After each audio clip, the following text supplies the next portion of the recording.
ought to be in pictures. You're wonderful to see. You ought to be in pictures. Hi, and welcome to Deep Dive Movie Reviews with my friend Steve Hackman and myself, James Marsh. This week, we are discussing Richard Linklater's nostalgic animation, Apollo 10.5, A Space Age Adventure. Hey, but before we begin, if you're one of the 300 subscribers, we want to thank you already. I can't believe we've already reached 300 subscribers. You could be 301. If you never want to miss an episode of Deep Dive Movie Reviews, just go ahead and hit that subscribe button. Also, just be forewarned that Deep Dive Movie Reviews, here we talk spoilers. We're going to be given plot points. We are going to unpack Apollo 10.5. You have been warned. James, tell us about Richard Linklater's newest film. Okay, so Apollo 10.5. A Space Age Adventure. It is Texas. It is the 1960s, and the world is watching as Apollo 11 is making its historic mission to the moon. We see this through the eyes of 10-year-old Stan, who is the youngest of 5 children in a typical suburban home on the outskirts of Houston. So on the one hand, this is a look back at one of the most important moments in 20th century history for America, if not for the world. But this is also sort of a loving, nostalgic sort of poem, if you like, to childhood from Linklater's point of view. Now, what sets this apart from other similar looks back is the style. This uses the sort of rotoscoping animated style where they've shot live action and then they animate it over the top that Linklater has used before previously in A Scanner Darkly and Waking Life. James, I just want to say from the onset, this movie is the sweet spot for an American my age. The minute I watched it on Netflix, I think I messaged you and I said, I want to review this movie. This movie for me was a memoir to my old life, from kickball to pinball to stealing wood from the local housing development to make a fort. This was my childhood. There's just so many anecdotes that are brought to the surface in Linklater's film here that you could just see. This is a love letter to an age gone by that he grew up in. And it just happens to be the age I grew up in. I grew up in that Apollo. Everybody, we're going to be on moon cities in the 70s. I had my Johnny Apollo doll. There's even photos at my mom and dad's house of me as a 4-year-old standing, saluting Apollo 13 on the launch pad before it went on its ill-fated journey that would be later chronicled with Tom Hanks's film, Apollo 13, I want to say Richie Cunningham, the Ron Howard film, Ron Howard's Apollo 13. So yes, this film just hit all the sweet spots for me.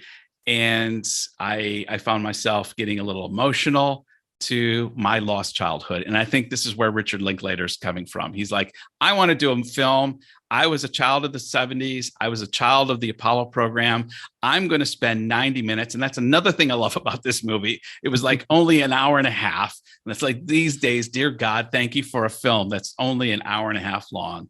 And I'm going to tell a memoir of my childhood. And I love the whole pretext is there's this it's not a subplot. It's kind of the main plot is this young boy is approached by NASA because they've made the lunar module too small. And so they need a kid to go up. And it's every kid's fantasy when I was a kid, when I was a child, to be picked by NASA to go to the moon. And so this little childhood fantasy that you could see that Linklater had when he was a young boy, he just did a film about, and I loved it. That's great. That really is. I mean, I'm from a slightly different generation. I'm a little bit younger, and so by the time I was born, sort of the space race was over. Yes, I was born at the end of the 70s, and so I grew up, wanting to be an astronaut. I mean, everybody did. Everybody goes through that phase, I think. And I've always been interested in the Apollo missions and in the space race and what have you. I have to say though that this perspective of growing up in small town suburbia, whether it's in the US or in the UK or whatever, is not something that I can really relate to, unfortunately. Sure. You know, I never really had that kind of childhood, unfortunately. So while I can appreciate a story about it, you know, and whether it works, you know, whether it hits the buttons in terms of sibling relationships or parental relationships or your dreams and ambitions and seeing them realized in a fantastical setting and what have you, that stuff I can obviously engage with. The specifics that you just rattled off about, you know, kickball and pinball and stealing wood, that's it, nothing. Crickets, you know, I'm just like, no. I thought it was historically fascinating in as much that kind of like, we were recently on another episode talking about Cimarron, the old 1930s movie. And one thing that was interesting about that was watching this town sort of emerge from nothing over the course of like sort of 20, 30 years. I thought one thing that was fascinating about this were these kind of prefab, purpose-built towns and suburbs, and that how everybody in that town worked for NASA. Or everybody's dad did. Yeah. Everybody worked for NASA. It was almost like sort of Springfield in The Simpsons or something like that. You know, there's one employer, there's one industry, and everybody on your street, in your neighborhood, at your school, everybody's dad is somehow involved with the same project. And so, it reminds you of that expression that, you know, it takes a village to ... whatever, make a movie or to put a man on the moon or what have you. And that is very literally the case for him in this, you know, in his childhood experience. And so that, I think, in and of itself was pretty interesting.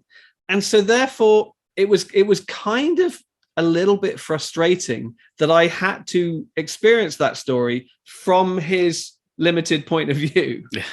You know what I mean? I was like, that I would have liked to go into work with Dad, really. And even though he didn't really have a particularly high level position, did he? No, he was Stan's dad. Yeah, he was a numbers cruncher. Yeah, he worked in admin or something. I think that would have been a kind of more interesting story, because you see it glimpsed in films like Apollo 13, certainly in First Man, the Ryan Gosling movie, where so much of that story is about what it was like for the families of all the astronauts, you know, and having to live together, particularly going through those early days of the Mercury missions and Apollo missions, where people were dying, you know, and astronauts were dying, and having to live with that kind of day-to-day tragedy and, you know, living on a knife edge like that. For me, that kind of stuff is fascinating. So it would have been great to have, gone with Dad into work and sat at his desk or walked the halls of NASA and really experienced it from that point of view. Instead, you get a slightly different, slightly fantastical version of that. Right. And it's kind of like a 10-year-old's fantasy, how he imagines the space program works, which in and of itself is great, but it's kind of not quite what I would have liked. No, I can understand. And one of the reasons I wanted to have this conversation with you about this film specifically is I remember a few episodes back when we reviewed Being the Ricardos, about Lucille Ball and Desi Arnaz. And obviously it's a lot more representing the childhood I knew growing up than you growing up in the UK. And so I wanted to get your perspective of this, essentially very much this American slice of apple pie. This right. is baseball, hot dogs, apple pie, American life. That's what this film is. So I was interested what the view would be from the other side of the pond, so to speak. Yeah, I mean, the other film, obviously, it reminds me of recently is Licorice Pizza. Mm-hmm. You know, that's another film which is all about, you know, this very specific period of time in American history in a very particular neighborhood and just what you could get up to. And I think I got more out of that than I did out of this. I mean, that's not to say I disliked this. That's certainly not the case. You know, and the thing, because of its animated style, it reminded me a little bit of King of the Hill. You know, that old show yes. by the guy who did Beavis and Butthead, whose name escapes me at the moment. But you know, it's so which was arguably a satire on exactly this kind of quintessential sort of American suburban life. And I like Richard Linklater. Obviously he did Boyhood. I think Boyhood is probably the most similar Exactly. of his films to this in terms of subject matter. But again, with his, and I remember watching Licorice Pizza and thinking, this is Paul Thomas Anderson at his most Richard Linklater. But I think even with Richard Linklater, I think it's his slightly more, dare I say, adult movies like the Before trilogy, right? That I think resonate with me a little bit more. I'm a Linklater fan. I love the Before trilogy. In fact, the last one, I think, that was made in 2013, I thought was just so accurate about what a marriage looks like. After that initial romance and all the fire of the beginning, and you're years down the road and you've got kids, that movie resonated with my wife and I so much because it affirmed genuine love, but how love is tested and how it evolves. And in movies like Boyhood, I think Linklater has a real eye for how relationships develop and evolve over a long period of time, as opposed to this film, which is really taking a very small slice of a young boy's life and encapsulating everything in this moment. And for me, I'm never going to experience real time travel. The closest I'm going to get is 90 minutes of having my childhood played back to me by Richard Linklater. And that's why I could just speak for my 55-year-old American eyes. That's why I love this film. No, I mean, I think that's great. And as I've said before, I'm never going to hold it against anybody or try and talk anybody out of liking a movie. Certainly not when, it clearly means so much. I mean, there were moments that definitely resonated with me. And I think it was the sibling relationships. And I've got an older sister and a younger sister, so I'm like the middle child. But I definitely, remember learning about like music from my elder sister and things like that, and learning about what was going on in the world, and learning about sort of other sort of somewhat illicit things from my elder sister. And so there are moments in this where there's one sister in particular who's into all the really cool stuff, all the cool music, and that really kind of resonated with me. I was like, oh, that I understand completely. That makes sense. Yeah. My family, we moved from the city of Detroit to suburban Detroit in 1975. I was 8 years old.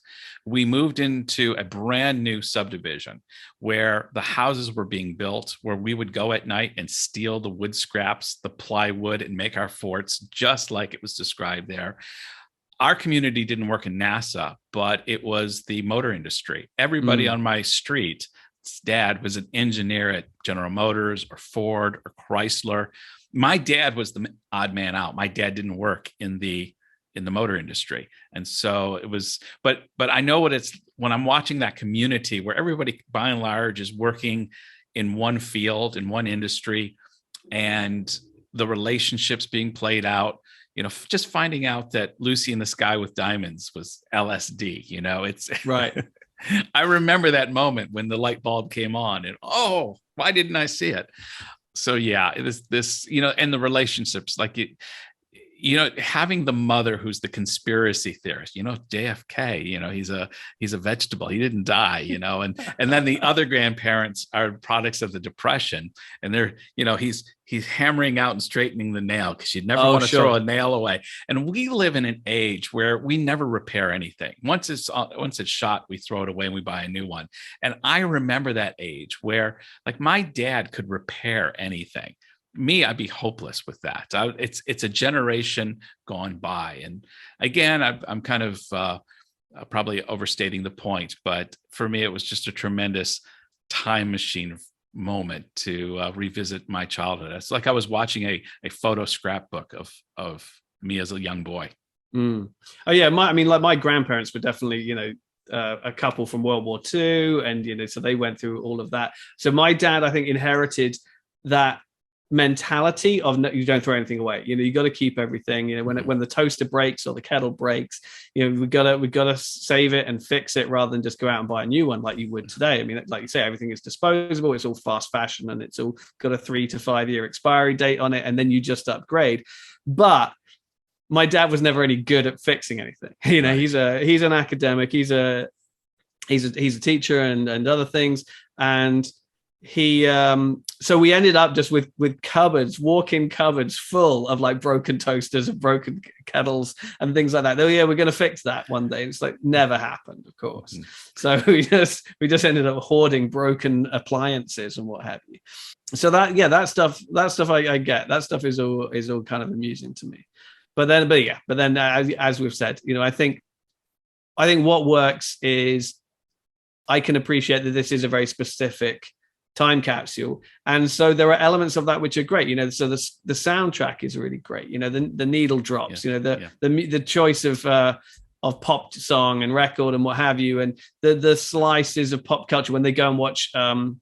Was it 2001 Space Odyssey? And then when he's trying, which is arguably my favorite film of all time, and then when he's trying to explain it to his friend in the playground at school, you know, moments like that really, I thought they really hit the spot for me, because that is the life of a film critic and a movie nerd is like how many times that you find yourself trying to wax lyrical and be enthusiastic and win somebody over about something you love, and they're just like, can we go do that? And they just haven't engaged at all. Well, you know, I almost feel like we need to find a film in the future, like after doing Being the Ricardos and Apollo 10.5, we've kind of looked at Americana. Yeah, we need to find a reciprocal one where it's purely British, purely in a time frame that is nostalgic to you, and then we review it and I give my little outsider perspective. Yeah, no, I would love to do that. I was just thinking the exact same thing. I'll have to rack my brains and come up with something that is similar, because it's quite specific. There'll be plenty. Yeah. Now's not the time to brainstorm about this, but I'm on the same page. We will do it for sure. Well, James, drawing to a close, what instrument should we use then for our final score for Apollo 10.5? Oh, well, we could have landing modules. I was going to say, or Saturn V moon rockets or something like that. You know, let's do landing modules, because that was the reason he gets approached by NASA, because they made the landing module too small for an adult and they needed an 11-year-old kid. Right. Well, as I said, I think objectively it's a good movie. It's well made. It's a slice of history that is legitimately interesting, but it lacks that sort of emotional hook for me. So I can totally respect there's some good filmmaking going on there, but I don't think it's something I'll watch again, for example. So I'm going to give it 3. What do we say? Landing modules out of 5. Lunar modules, landing modules. Yeah. LMs. 3 of those. Yeah. Obviously, I'm going to go a little bit higher. It's not a perfect movie, but I'm a Richard Linklater fan. This really, as I've mentioned, this ticks so many boxes for me. This is a 4. Go see it, especially if you're an American and you're over 50 years old. This is going to be a stroll down memory lane of a time gone by, and I hope you enjoy that journey. Yeah, and the easy thing is that it's on Netflix pretty much everywhere, I think. So it's at your fingertips. Hey, that's going to wrap it up for this episode of Deep Dive Movie Reviews. As I mentioned at the beginning, if you haven't done already, hit that subscribe button and join us on our film journey together. James? Yeah, leave us a comment. Let us know what you thought about Apollo 10.5. What are your views on Richard Linklater, other space mission movies? What else would you like to hear us review in a future episode? Let us know down there. Also, we are on social media. Links down there as well. Till next time. Goodbye. You ought to be in pictures. Oh, what a hit you would be.